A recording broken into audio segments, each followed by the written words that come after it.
Irmãos, eu estou particularmente agradecido a Deus por estar aqui com os irmãos nessa ocasião, o dia de hoje. Recebi do pastor o anúncio, né? Aquele logo, aquela arte sobre 48 anos de Igreja Evangélica Livre Esperança.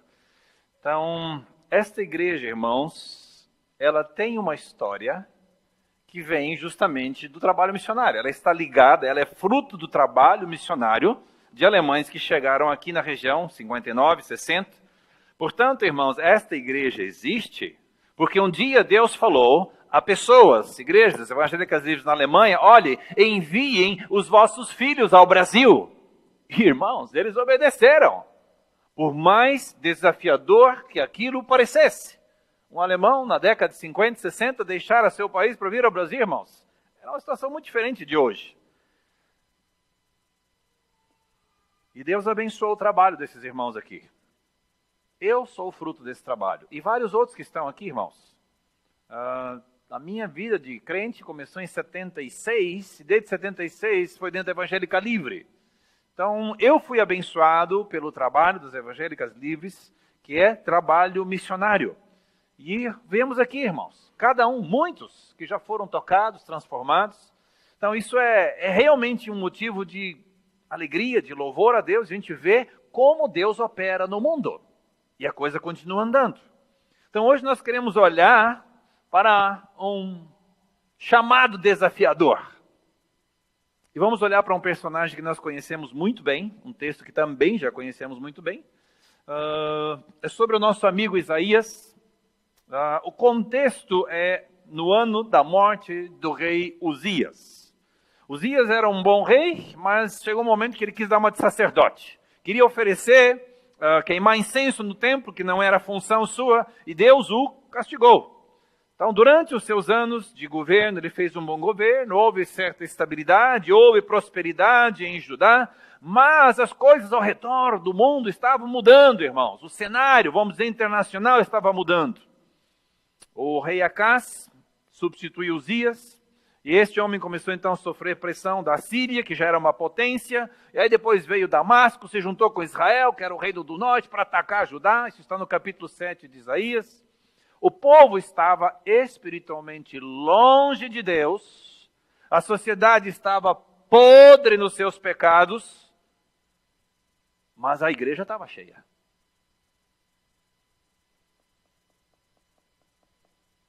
Abra sua Bíblia, Isaías no capítulo 6.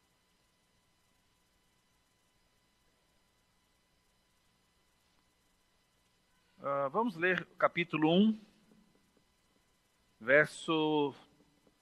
Não dá tempo de ler isso agora. Vamos direto ao capítulo 6 mesmo, tá bom? Vamos ler capítulo 6 do livro de Isaías. Diz assim, a versão de Almeida, atualizada de Almeida. No ano da morte do rei Uzias, eu vi o Senhor assentado sobre alto e sublime trono, e as abas de suas vestes enchiam o templo. Serafins estavam por cima dele. Cada um tinha 6 asas, com 2 cobria o rosto, com 2 cobria os seus pés, e com 2 voava. Nem os serafins, anjos, na presença de Deus, não tinham coragem de olhar diretamente para Deus, cobriam os seus olhos. E, verso 3, e clamavam uns aos outros. Então era um coro muito grande, falando, clamando, conclamando uns aos outros, dizendo, Santo, Santo, Santo é o Senhor dos exércitos, toda a terra está cheia da sua glória. As bases do limiar se moveram diante de uma voz tão potente, a voz do que clamava, e a casa se encheu de fumaça. Então disse eu, ai de mim, estou perdido, porque sou homem de lábios impuros, e habito no meio de um povo de impuros lábios, e os meus olhos viram o Rei, o Senhor dos exércitos. Vamos orar. Senhor, essa é a tua palavra, inspirada pelo teu Espírito, deixada a nós na nossa própria língua, e nós te agradecemos por ela. Senhor, nós estamos reunidos aqui na tua presença, e sem a direção, a compreensão do teu Espírito, não há aqui culto, não há adoração, não há entendimento. Então nós pedimos humildemente, Senhor, dirige-nos pelo teu Espírito, fala-nos por esta palavra e ajuda-nos a compreender e viver. Em nome de Jesus, amém. No ano da morte do rei Uzias. Com certeza isso significava, irmãos, um ano de mudanças políticas. Isaías provavelmente era alguém próximo do rei, porque tinha acesso à casa, era alguém da, vamos dizer, aristocracia. Um ano de incertezas políticas, como no nosso país. Estamos a poucos dias das eleições e não temos a mínima ideia de quem vai ser o presidente do nosso país, irmãos. E até achar candidato está difícil, né? Crise econômica. 13 milhões de desempregados, gente. Violência. Pessoal jogando mulher pela janela assim, né? Cada semana, cada dia, um mais um. Pastor se suicidando. Lá em Moçambique eu fico sabendo dos relatos de pastores que têm se suicidado. Corrupção. Lava jato para cá, lava jato para lá, né? E muitas outras coisas. Mas num momento assim, Deus leva Isaías para a sua presença e ele vê. Ele vê algo que está além do que os nossos olhos veem aqui no nível humano, onde as coisas na arena da ação de Deus. Isaías olha acima e ele vê o Senhor. E ali, irmãos, ele teve uma experiência profunda com Deus. Ele foi marcado por Deus. Ele foi transformado por Deus. E ele foi enviado por Deus. Curiosamente, o chamado de Isaías não está no capítulo 1, como no caso de Jeremias. Ele foi chamado, você pode ver, capítulo 1 de Jeremias. Aliás, é outro livro tremendo para ler, o livro de Jeremias. Isaías também. Mas então Deus chama, e do alto, do seu trono, no seu templo celestial, em plena majestade da sua soberania, ele que fala, ele que se revela ao seu servo Isaías. Irmãos, trono é sempre aquela coisa que nos lembra de onde vem o poder, de onde vem a autoridade, quem realmente manda, quem realmente controla as coisas. Não são os homens são os atores humanos. Mas Deus está acima soberanamente, controlando todos os eventos que acontecem aqui neste mundo, que jaz do maligno, mas é o mundo de Deus. Esse não é o mundo do diabo, irmãos. É Deus que é o soberano Senhor. Esse dualismo do bem contra o mal, que acabamos de ouvir aqui antes, e que é presente no cotidiano de Moçambique, isso está na cabeça das pessoas. Mas Deus está soberanamente reinando, irmãos. Ele é que criou todas as coisas, é Ele que governa as nações, o movimento de cada grupo, tribo, povo, essa crise toda de refugiados, pessoas fugindo da Síria, do Iraque, de outros países, vão para cá, vão para lá. Deus determinou o espaço físico para cada povo. As suas épocas, os seus movimentos. Paulo pregando no Areópago, Atos 17, fala exatamente isso. Ele fez a raça humana de um, havendo fixado os tempos previamente estabelecidos e os limites da sua habitação. Tenho a impressão que às vezes nós olhamos para as catástrofes, para as guerras, para essa crise de refugiados, e pensamos, esse mundo está fora de controle. Para onde estamos indo? É verdade, estamos mais próximos do fim cada vez. Mas, irmãos, se tem uma coisa que não é verdade, este mundo não está fora de controle. Há alguém que está no trono, de onde emana todo o poder e toda a autoridade que governa este mundo. E ele usa, irmãos, todas as coisas para alcançar os seus propósitos, que são muito maiores do que a nossa pequena mente, do que os nossos curtos olhos podem perceber e alcançar e entender. Irmãos, é triste, dói o meu coração ver aquelas pessoas pegar aqueles barquinhos de borracha e tentar atravessar o mar Mediterrâneo e muitos deles morrerem, arriscando tudo, porque a única esperança é chegar em um outro país, provavelmente na Europa. O pessoal que sai do norte da África, pobreza, miséria, não tem nenhuma perspectiva de vida. É melhor morrer no mar do que morrer onde eu estou, porque aqui eu já estou morto. Mas, irmãos, muitos que conseguem chegar. A Igreja Evangélica Livre na Alemanha tem um ministério para refugiados. Há algumas igrejas que têm acolhido esses refugiados e pela primeira vez eles têm a oportunidade de conhecer um cristão de verdade e tirar aquela máscara que foi vendida para eles do cristianismo, que é uma caricatura totalmente deformada. E muitos têm sido salvos, irmãos. Experimente salvação em Jesus.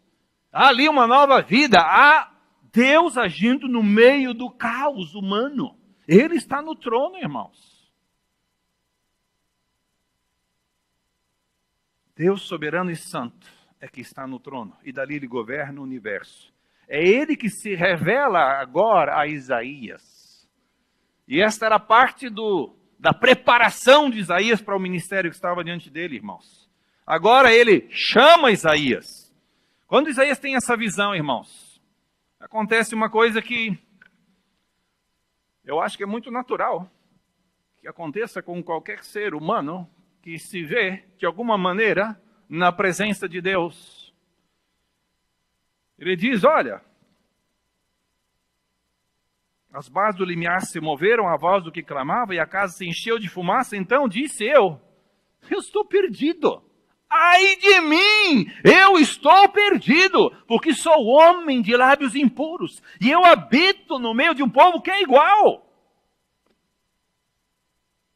E os meus olhos viram o Rei, o Senhor dos Exércitos.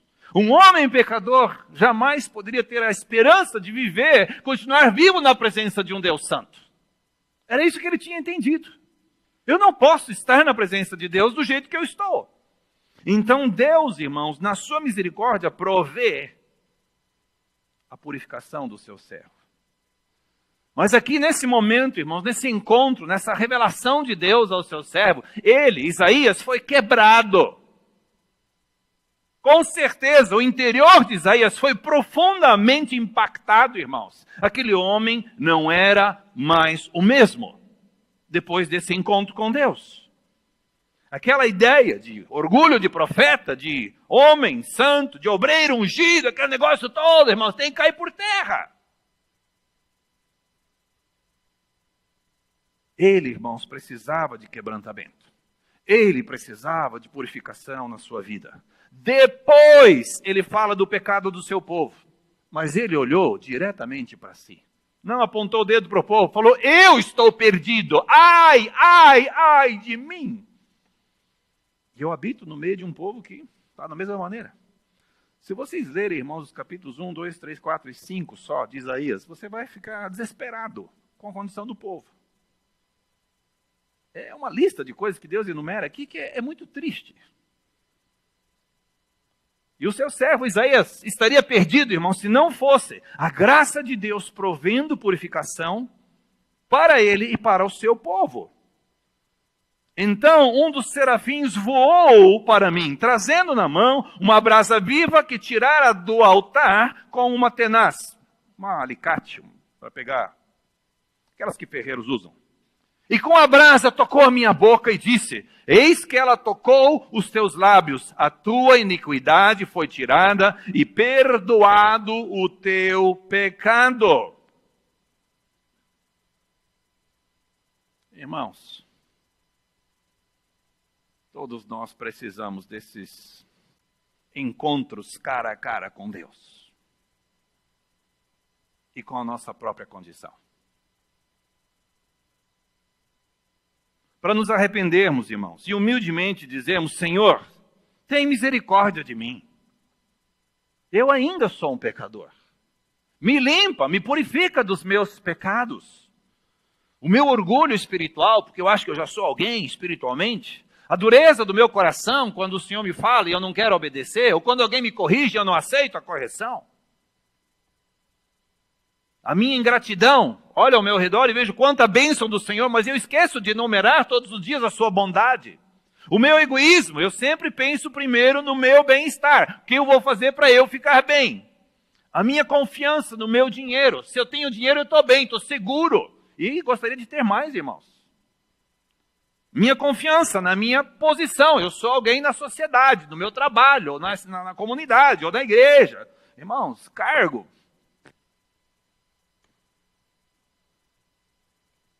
Perdoa, Senhor, a minha indiferença com a tua obra. Perdoa, Senhor, os meus pensamentos impuros. Perdoa, Senhor, o meu julgamento precipitado dos meus irmãos. Eu vejo uma coisa e já falo, aquele irmão, ó. Eu nem sei o que aconteceu, mas eu já tenho um veredito. Eu já sou juiz tomando o lugar de Deus. A preguiça. Ah, hoje não estou com muita vontade, não sei o quê, mas se chamar para jogar bola, a gente vai, irmãos. Eu já fui assim. Agora tive que parar de jogar bola, infelizmente.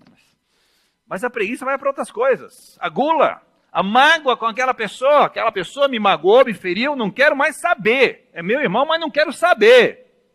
Ninguém, irmão, se encontra com Deus como Isaías se encontrou e como nós devemos nos encontrar constantemente e continua sendo a mesma pessoa.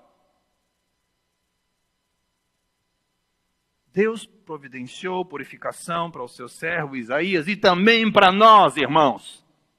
Nós podemos estar limpos na presença de Deus, porque o sangue de Jesus tem esse poder de nos purificar, se houver da nossa parte arrependimento e confissão. Se confessarmos os nossos pecados, Ele é fiel e justo para nos perdoar e nos purificar de tudo. Não fica nada para trás, irmãos. Isaías 57:15 diz, eu habito no alto e santo lugar, mas também habito com o contrito, o abatido de espírito, aquele que está quebrantado interiormente, reconhece a sua pobreza, a sua miséria espiritual, para vivificar o espírito dos abatidos. Alguns crentes, irmãos, preferem esconder os seus pecados debaixo do tapete e continuam empurrando a vida com a barriga. E algumas igrejas também fazem isso.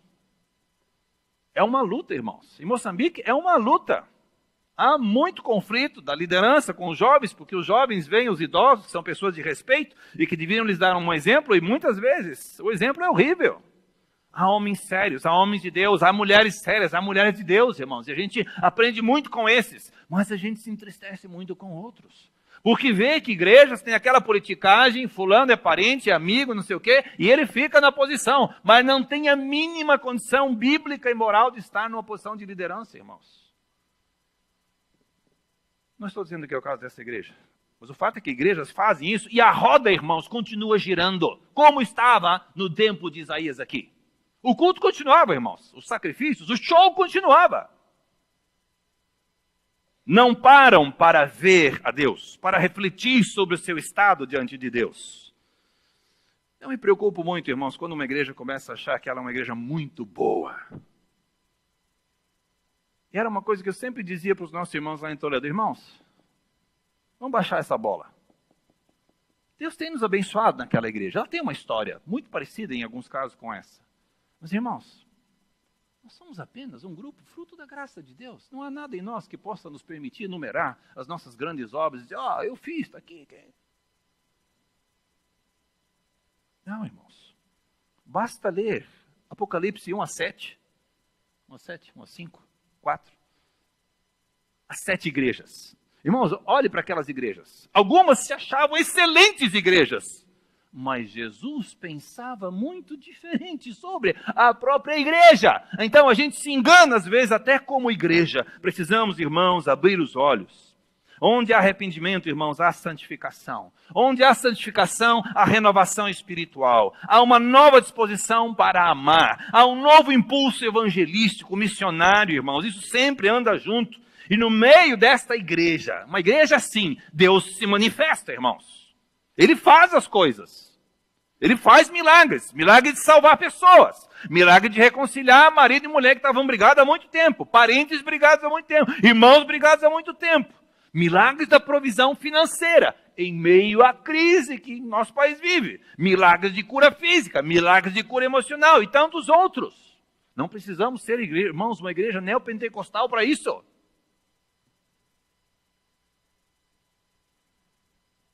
Sempre me admiro, irmãos, que Deus tenha escolhido realizar os seus planos através do seu povo aqui na terra, a sua igreja, uma igreja ainda imperfeita. E que Ele esteja sempre pronto a purificar novamente a sua igreja e continuar a usá-la.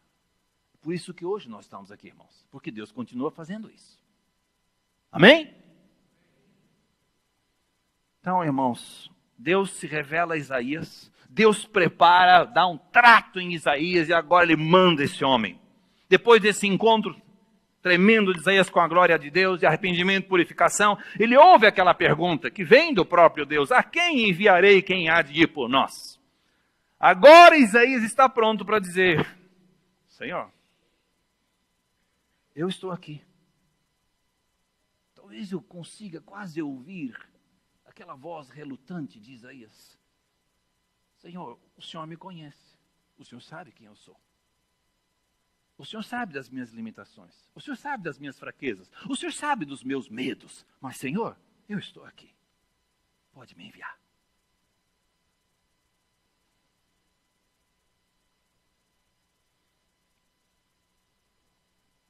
Agora Isaías estava preparado, irmãos. Ele estava cheio do Espírito de Deus, pronto para servir.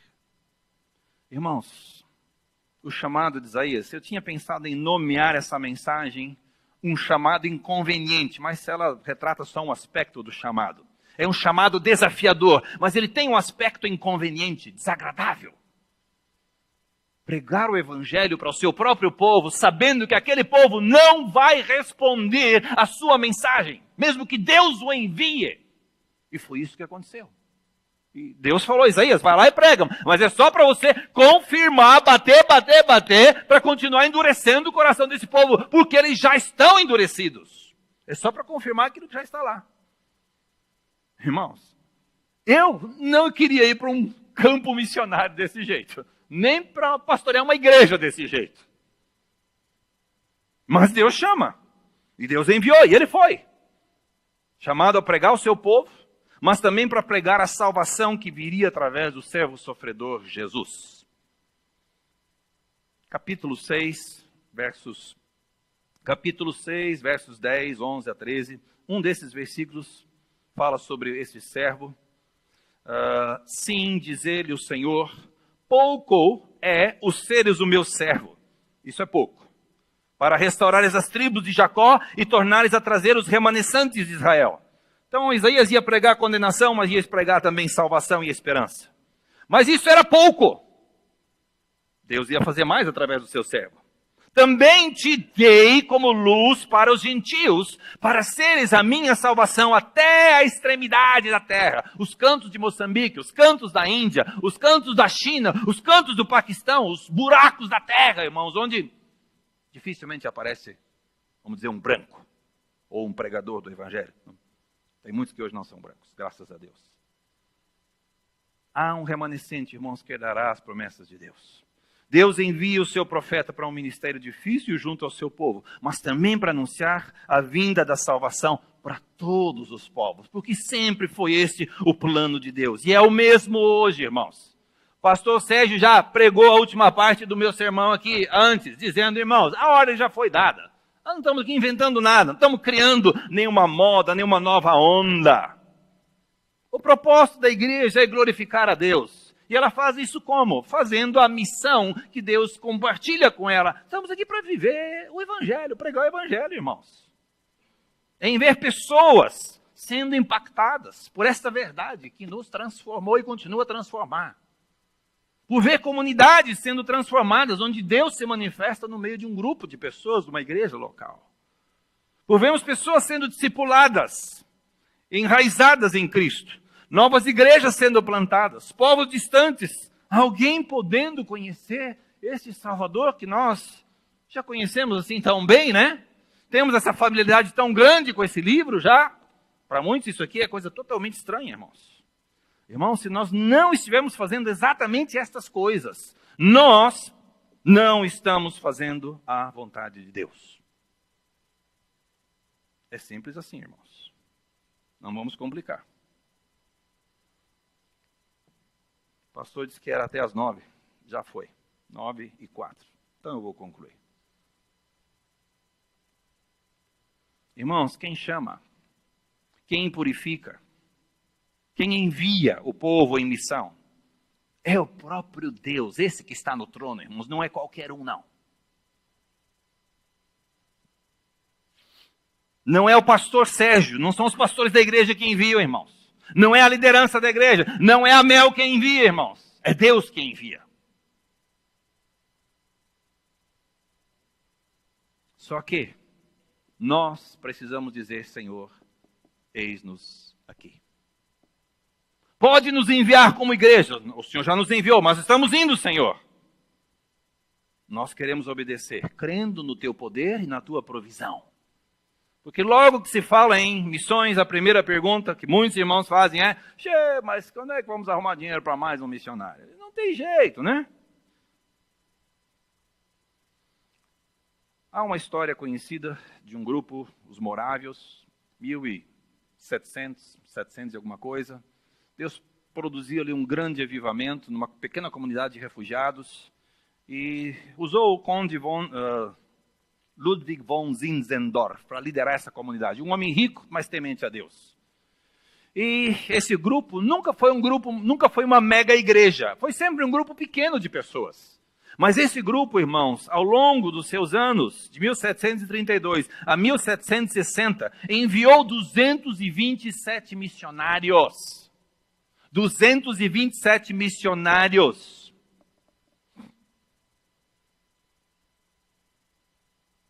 Mais ou menos 1 para cada 12 membros da igreja iam. E um dia, quando volta de uma viagem de inspecionar ou espiar a terra, chega lá na comunidade e diz: irmãos, nós temos um desafio novo. Temos lá um campo, uma necessidade muito grande, na Groenlândia, não sei aonde, eu não lembro exatamente o local. Mas acho que já enviamos vários e não temos, na verdade, recursos para enviar mais ninguém. Tem alguém que se dispõe aí? Levanta o irmão lá atrás. Onde? Eu vou. Mas nós não temos mais recursos, irmão. Não, eu vou. Eu só peço que o irmão providencie um par de botas quentes. E o conde falou: vamos ver se conseguimos providenciar. Isto era um culto durante a noite.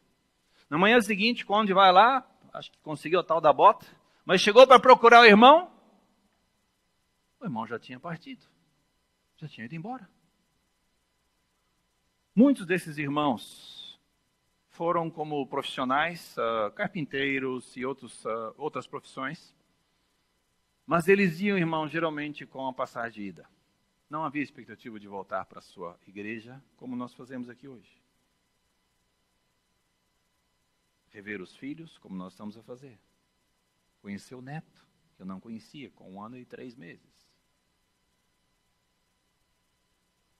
Mas aquele homem deixa tudo para trás, porque havia algo no seu coração, que era tão claro e tão forte, que não era aquele conde, aquele líder espiritual que o estava chamando para ir, mas era o próprio Deus, que havia lhe dado a vida e tudo o que ele tinha. E ele estava disposto a dizer: Senhor, eu vou, mesmo que, vamos dizer, não tenham as condições ideais.